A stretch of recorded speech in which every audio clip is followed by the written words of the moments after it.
So I've been I'm out doing roadie runs, so you might hear my navigator talking, Google Pants, but I've been trying to keep up with the market a little bit as well, and it is not going as deep as it was showing in the futures.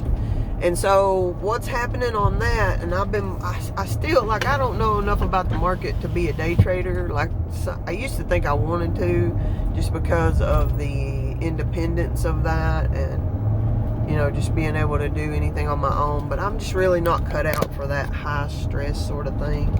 Driving roadie is good enough for me, and then, well, full time. But anyway, they've got, you know, the fixers. I mean, that's a real thing. You might think of it as being like movie, sci-fi stuff, or, you know, just fiction or whatever, when you see all this stuff in Hollywood. But I mean, it really is true.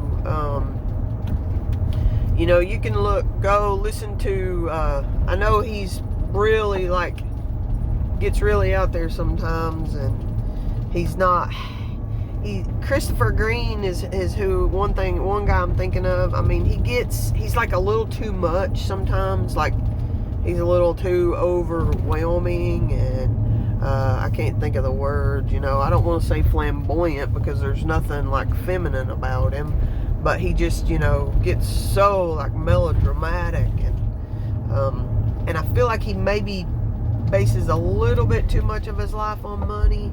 I mean, he is a billionaire after all, but he, you know, he's a Christian, you know, in all regards anyway. But so I'm all over the place this morning, just trying to keep up with this stock market situation.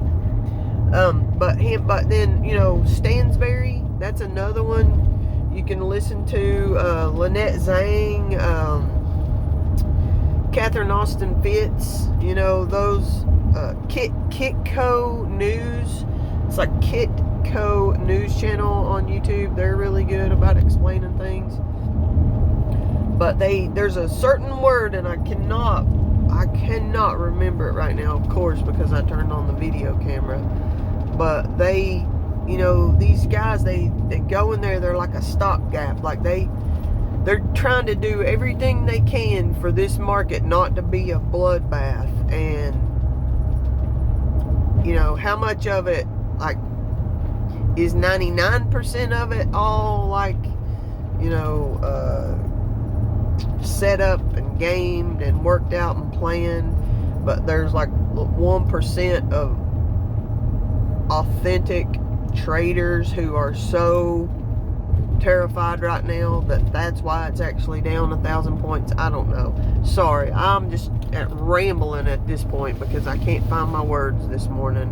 I'm gonna have to go and listen to my navigator. I'll come back later and do a check-in and see what this market does. But I just think that it is an indicator, even if it's mostly all set up and fixed and rigged. I do feel like it's an indicator of things and the way things are going. And look, I mean, Japan now has fell. Their stock market has fallen 24% since the start of July. So, it's not all, you know, it's not all rigged. The rigged people doing their thing. In a quarter mile, turn left onto Bloomingdale Road. And making people be scared. You know, in 1929, in that crash, it was like Rockefeller or one of those guys, I mean, they did it on purpose. Like, they did it to create fear and chaos. They sold, like, short sold. Take the next left onto Bloomingdale Road.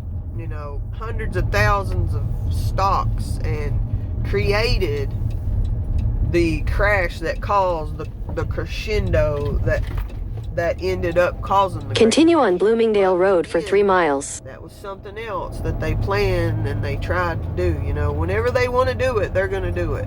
Whenever they want to flip that switch, they're going to do it.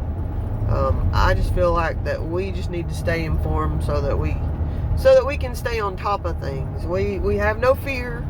We just stay on top of things. So just keep your eye on it. All right,